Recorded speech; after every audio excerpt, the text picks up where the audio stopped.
All right, thank you so much. Welcome to another episode of the award-winning Sales Game Changers podcast. My name is Fred Diamond. Of course, I'm the founder of the Institute for Effective Professional Selling, and this is a special office hours Sales Professors Unplugged show, as I'm going to bring on Dr. Andrea Dixon in a second or two to talk about things that are happening at Baylor University. She runs the Center for Professional Selling, and I'm excited to engage in the conversation. If you're watching this on YouTube, please give us a thumbs up. We would greatly appreciate it. If you're watching or listening, I should say, on Apple Podcasts, give us a 5-star review. And Dr. Dixon, I want to remind people that we've transcribed every single Sales Game Changers podcast episode that we've ever done. You can go to salesgamechangerspodcast.com and just search Andrea Dixon or Baylor, and the show will come up. Dr. Dixon, we've done over 800 shows, and I'm really excited with what we're doing with the office hours Sales Professors Unplugged. And I want to remind people, we're actually doing today's interview in late December of 2025. This is actually the last show I'm going to be recording in 2025. We just posted our 800th episode. It was a retrospect with me and Gina Stracuzzi. She runs our Center for Elevating Women in Sales Leadership. And I'm excited. We've done about a dozen office hour shows, and we're looking to interview. We already have about 24 of them scheduled in 2026 with a lot of the professors who run professional selling programs, typically associated with the University Sales Center Alliance. And, from what I've heard from day one is that Baylor has the premier program. So I'm excited to be talking to you today. Tell us a little more about yourself and the Center for Professional Selling at Baylor. And just to confirm, isn't this the first program of its kind? Yes, it is. And first of all, congratulations to you on your 800th episode. That means you started at age 5, right? Just to make sure the math works out. Yes. Baylor was actually the first in the sales space. In 1985, Dean Richard Scott worked with Dr. Stan Madden, who was the chair of the marketing department at the time. And their goal was to launch something that would allow Baylor to have a distinctive. And this was actually Stan Madden's idea. And he provided the kind of support and coverage that was needed to allow the faculty working in this area to build really the first set of curriculum in the sales space. Yeah, so we're going to be talking about the curriculum in a second. I want to touch on a couple of things. When we were discussing Baylor's program and your show, our show that we're doing today, you shared with me that when your students graduate, they will have met more than 900 corporate professionals. So that's an astounding number. How do they achieve that? Well, we have both a major and a program, and we can get into some of the details later on. But the way that we work with our corporate partners is we are more interested in our partners' time engagement because they play a key role in helping us with student development. So students are engaged in our Top Gun program, for example. In the fall, we've had to move off campus because it's so large in terms of the number of executives who participate. We'll have 275 executives participate in that program working with our students. And so it's across all of these different initiatives that they have the opportunity to engage with executives. Yeah, that's great. So the pro sales curriculum, it's unique. It's unique in terms of what's taught and how it is taught. Tell us more about the professional selling program. Okay, so we have both a major and a program. And so the major, from an academic perspective, involves 6 different courses and the credit hours and so forth that the students register and whatnot. What's unique about the way we approach our curriculum is we have a lockstep curriculum, which means students have to take the same 6 courses in order to graduate. That's unique in the sense that most universities have provided students with a lot of different elective opportunities. While that may seem to be a benefit to the student, what that does is that actually distributes an uneven outcome in terms of student preparation. So when students actually graduate from Baylor, our partners and the employers know exactly what students have learned because they've all come through that same curriculum. Our curriculum is founded on a competency model. So we've taken 12 higher order competencies. Those actually serve as the foundation for all of the exercises and activities in the coursework or in the curriculum, as well as in the program. And those 12 higher order competencies, Fred, are actually underpinned by 49 specific skills. Each of those 49 skills are actually tagged into a minimum of 3 activities across the curriculum and 3 activities across the program. So what that does, in fairness, is we're delivering an iterative learning process where it's students are actually engaging in a particular skill building area multiple times prior to graduation. The concept that you're going to introduce something to students, they learn about it, they take a test, and they're proficient is not really the thought process that we use at Baylor. We look at it almost like a professional athlete, musician, or what have you. You have to actually iterate on those skills over time to formulate a level of mastery in order to be able to use that skill on an ongoing basis. So I'll stop there and see how you'd like to go from here. Well, no, when we were talking about the 12 competency models, you said something which I thought was fascinating. You said that you're preparing your students for the C-suite, right? So eventually that's where you want them to get to. One of the key focuses is also around developing this executive presence. So talk a little bit more about why that is, the philosophy, and how you get there. Well, I think what's important to recognize is we can't just be preparing students for an initial role. If we're doing so, then we're operating more through what might be a trade mentality or what have you. We have to prepare students for their career and for life. And so we're interested in our competencies are based on what's necessary, not just for a business to business professional seller, but these competencies map onto the same kinds of competencies you have to operate in the C-suite. That's important because we want our students to be able to contribute and create value for an organization over time, not just in an initial role. And so we've seen success with the model. I started with this competency model. I came in 2009, started with the competency model in 2010, and we now already have 3 of our students in chief executive, chief sales, or presidential roles just over the last 15 years. That's great. So tell us a little more about yourself. How did you mentioned 2009. Tell us about a little bit about your history and what eventually got you to this point. Sure.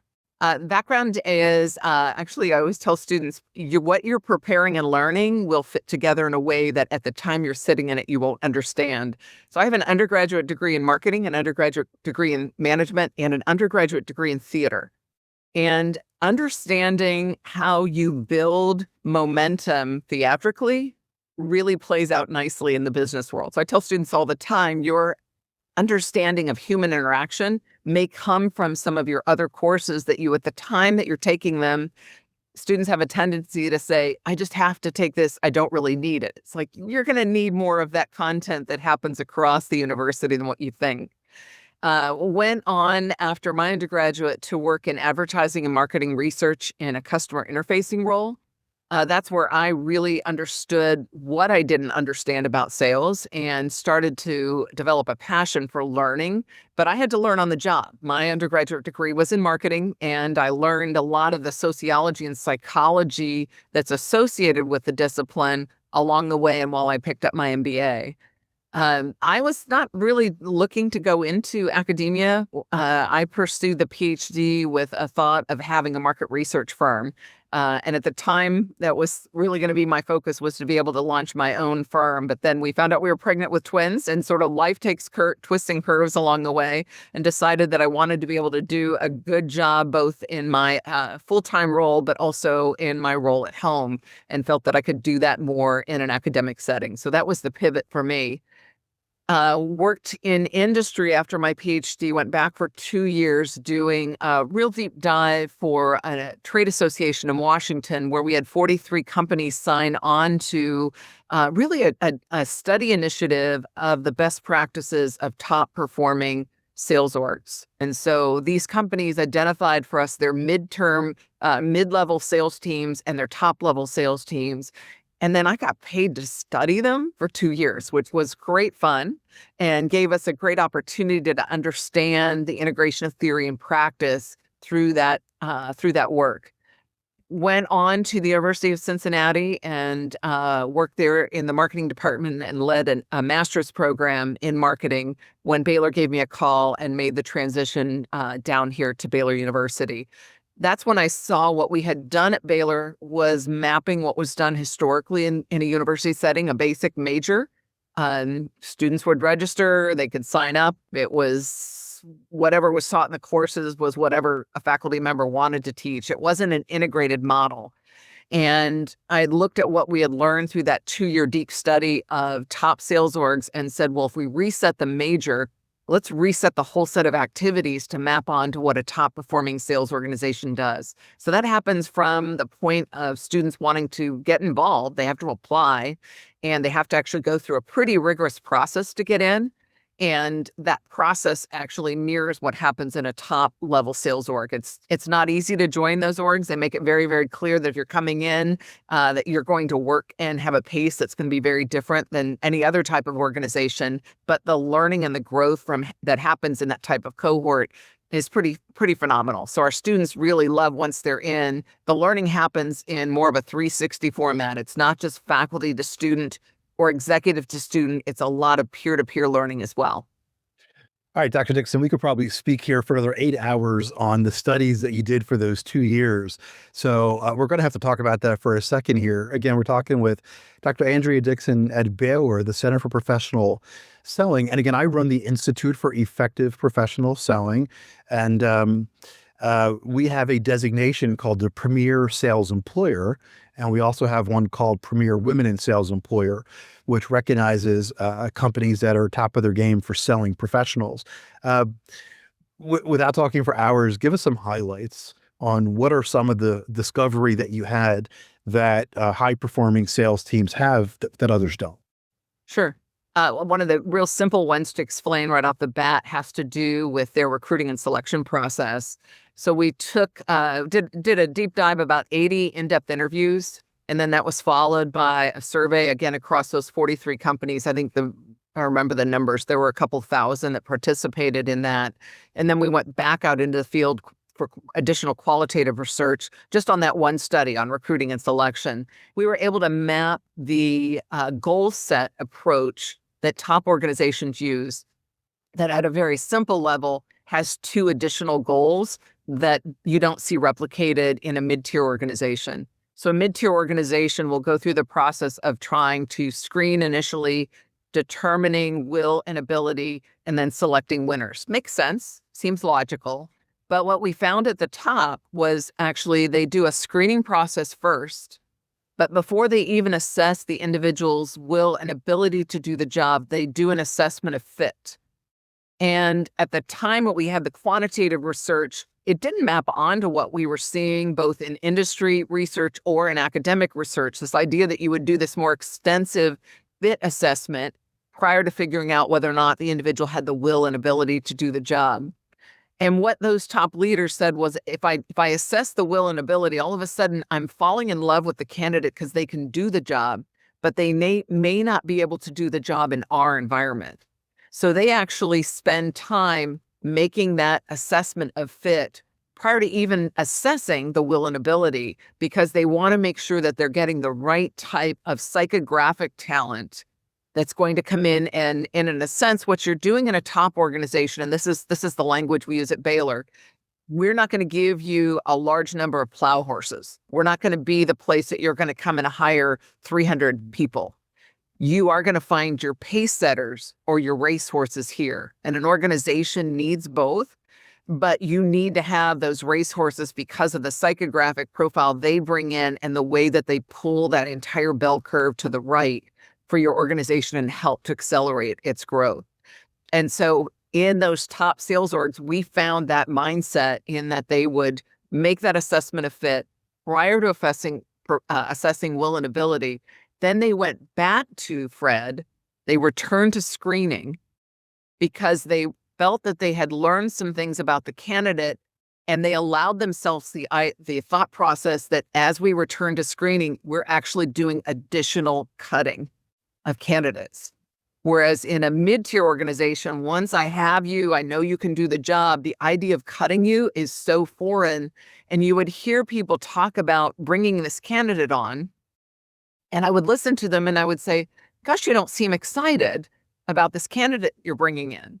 And the language really revolved around, well, they made it through our process, but they had lost the excitement about the candidate, but the process didn't allow them the ability to redistance themselves and deselect at that point in time. So it was just fascinating seeing how these top performing organizations safeguarded the profile of the types of people they brought in as it related to developing those kinds of racehorses. Wow, that's great. So tell us a little bit more about when the student graduates from Baylor, the racehorses, if you will. So what kind of roles do they go into? I love the way you just distinguish between, we're not popping out like hundreds of people into, I'm presuming, early type of positions, but give us a sense of, that your graduates, and I like where you said before, a number of them have already achieved CEO status, and it's actually quite remarkable. So give us a sense of that. Well, it's interesting what we saw about 5 or 6 years ago, or maybe 6 or 7 years ago, Fred. We saw a number of sales programs starting to build strong inside sales models and building a sales tech stack. And we met as a faculty and looked at what was happening, and we said, you know what, that's a strategy for entry level, and that's a strategy that we felt was not going to be a long-term competitive advantage. And it really was fortuitous for us to bypass that focus because so much of those roles have actually been replaced by AI anyway. And so we kept a very strong emphasis on being able to develop our student skills, not only in being able to work across a very complex buying center, but to be able to manage. If you think about it, what we're doing is we're developing people who are able to go into an organization and help others manage their change management process. And I had a chance to chat with some of the folks that have done the research on change management more generally. And most of that work has been done in the context of myself sitting within my organization, orchestrating change.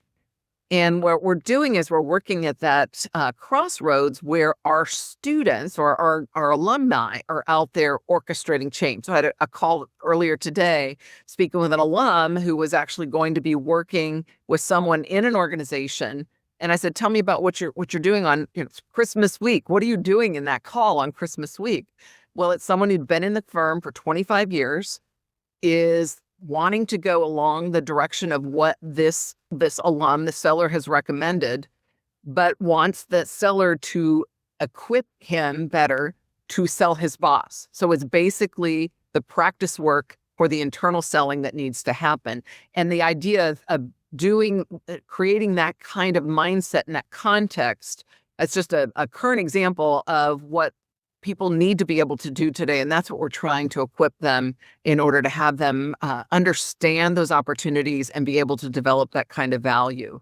We also moved with a stronger emphasis on having a key account and global account management, a capstone within our curriculum. I'll use a young alum example who went out of Baylor 6 years ago, spent 2 years in a large industrial firm in outside sales, went 2 years to a Fortune 250 tech company in strategic accounts, then went to a cyber firm in a named role. And now at year 7, and this is a student who graduated early, so she was 21 when she graduated. She's 28, handling a global account management role for a Fortune 100 company, and her annual quota is $100 million. And her counterpart on this account is a 62-year-old woman. And so that's just the nature of how we're developing students so that they're able to go into an organization, progress rapidly because of the way they're able to distribute value and create value, and then be able to manage in the face of all of the questions of their youth and their inexperience, but the companies quickly recognize that the foundational learning has given them an experience mechanism that, again, we're going on the model of an expert having 10,000 hours. When our students graduate, our seniors have 100 to 130 role play videos on their role play account, just to give you that perspective. Yeah, I'm just curious as you're giving that example, and that's actually quite remarkable. A 28-year-old, having that type of a responsibility. Um, what are what might again, without mentioning this person's name, of course, but what are some of her other characteristics that allowed her to come through your program? And I'm presuming she's not a unicorn. I'm presuming that, or an outlier. I'm presuming outlier is a better word. That there's more who are they recognize Baylor for this or going through the programs. not every company is going to be a great partner because not every company is looking for that or able, like you mentioned, the midsize. Talk a little more about some of the personality or some of the characteristics of the people that you're graduating that allows them to get to this particular stage in their career so quickly. Well, it's interesting, Fred. They're coming from a variety of different backgrounds, but their backgrounds all have different areas where they've created success. And I think that's what we've been able to expand on. What maybe some people stereotype model is, if I want a strong, competitive person, I need to find someone who's been in athletics. And that can work very effectively for a company, but that is only one model of success that involves competition. So we have a student who was the number one duck carving champion nationally. That's wooden ducks, okay? And that's success, right? So we're looking for a profile when students are applying that they've gone into an area, they've developed a passion for that area, and they've developed some success and expertise. We have a student leading a social dance club, right? And has tripled the size of that organization.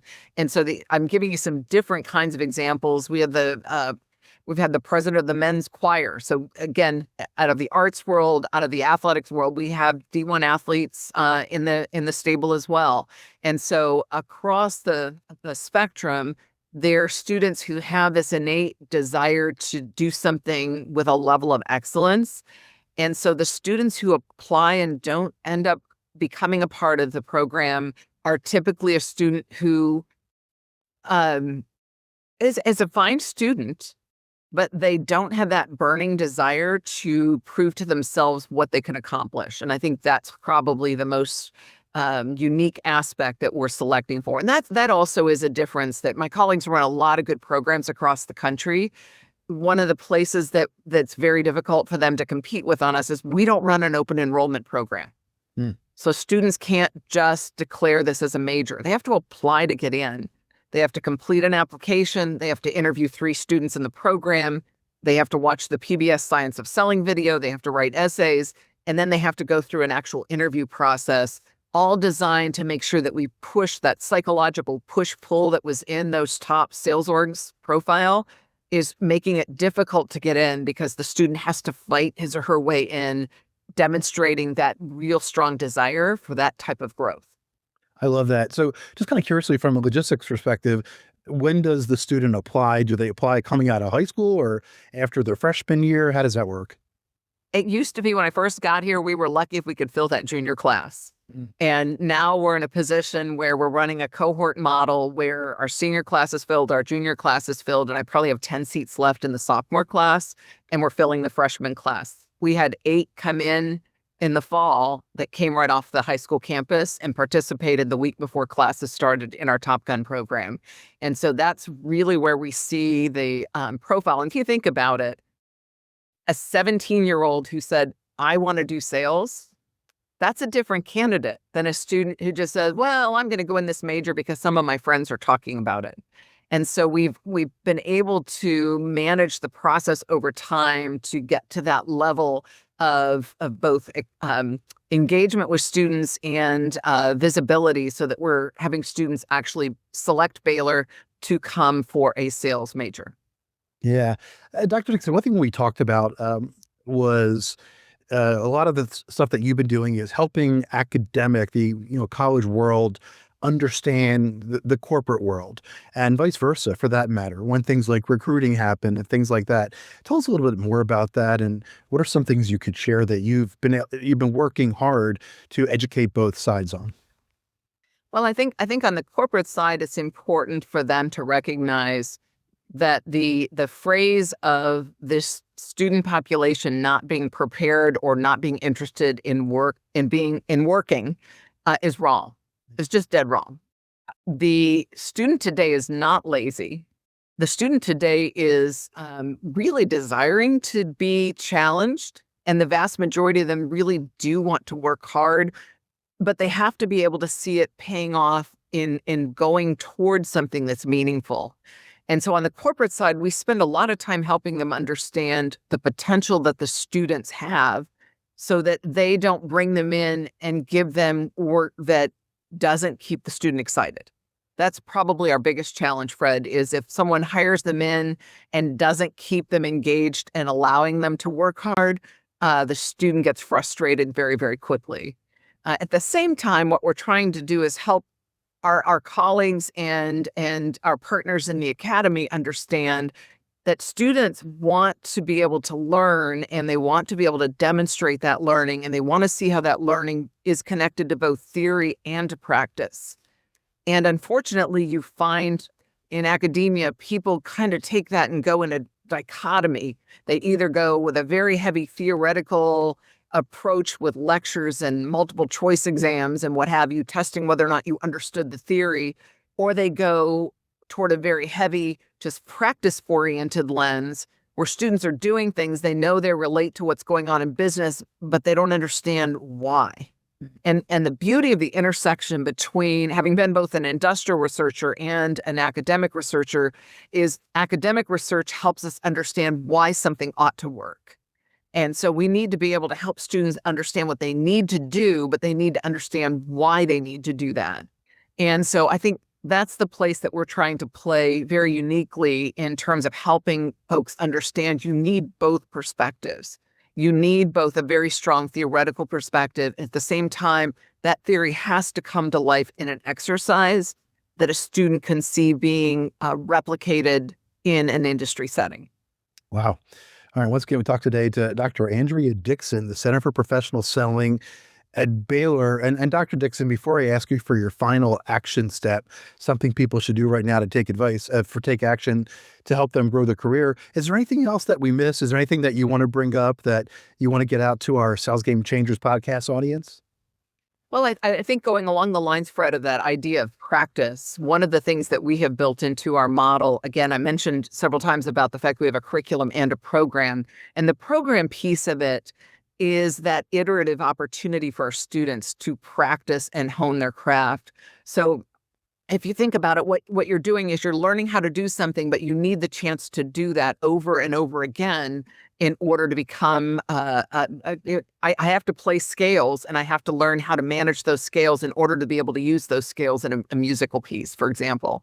And so we built an internal set of sales competitions to give our students that kind of iterative practice, from a business development competition, an ethics competition, a face-to-face sales competition, a team-based capability competition where they have to actually understand what their profile is and what they bring to the team, and then how the team actually is positioning themselves relative to a client's needs. And so all of these different types of internal competitions provide those students with that opportunity to get in the game over and over and over again. And our model was built also recognizing we're in Waco, Texas. We aren't situated in Dallas, where we're right around the corner from most of these larger organizations. So we built our model so that most of our competitions are judged electronically. So you can be a judge from the convenience of your home or your office and have the opportunity to look at talent. And our students then have the ability to get, for every one of our competitions, they get 5 sets of feedback from every competition. So if I'm doing 6 competitions a year, I now have 30 pieces of feedback from the external market that's helping me understand if I'm on the right track to being prepared. And it's the intersection of that kind of activity that I think really helps students learn and grow. And we've just been so grateful to build that kind of engagement with our corporate partners and with other interested parties who help us in executing on that model. Yeah, I keep thinking back to the student that you referred to who at the age of 28 is now managing, $100 million account. And you just don't wake up and say, okay, I want to manage $100 million account. And I love the way you tied in the feedback, because you need to understand the participants at your customer, and there's not just one, there's like 7, 8 to 10 entities you need to deal with at corporate accounts. Then internally, you have to manage various organizations as well.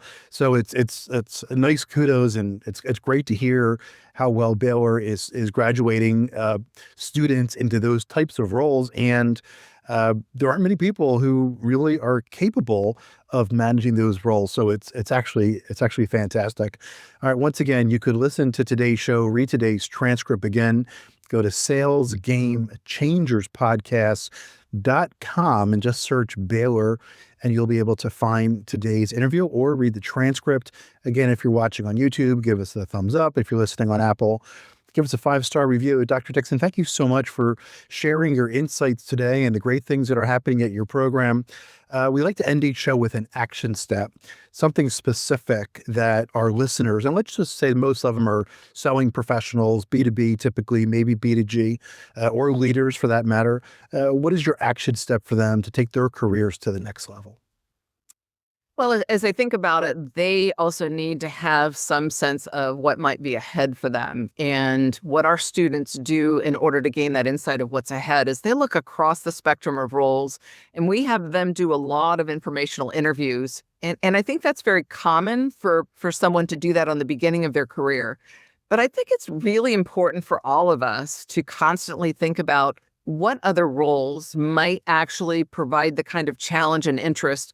But before even taking a step away from our current role, just to invest some time in those casual conversations with people in role and getting their insights. As I tell students, when you talk to someone who's in a role, they're excited to share with you what they're learning. They're excited to share with you about their role. People like to talk about themselves. But what you're doing in that listening process is you're effectively trying on that role without having to make a move.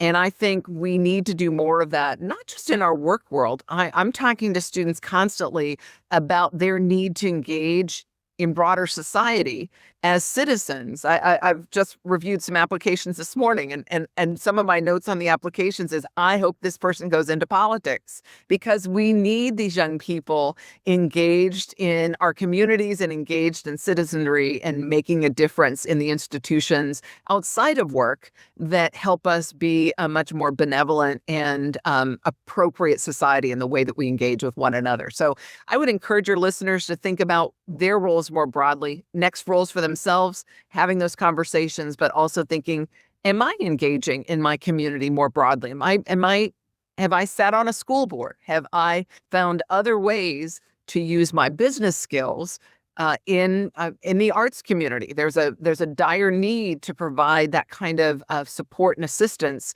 to help these organizations, these social organizations, operate with the discipline that we've learned and that we use every day in business. No, that's great. And actually, I know I've met thousands of great sales professionals, and they're involved with things. They're involved with the local charities. They're involved with local organizations.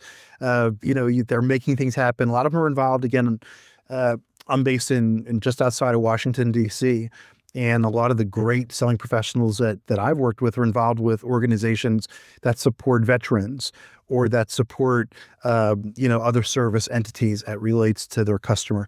All right, once again, Dr. Andrea Dixon with Baylor, thank you so much. My name is Fred Diamond. This is the Sales Game Changers podcast.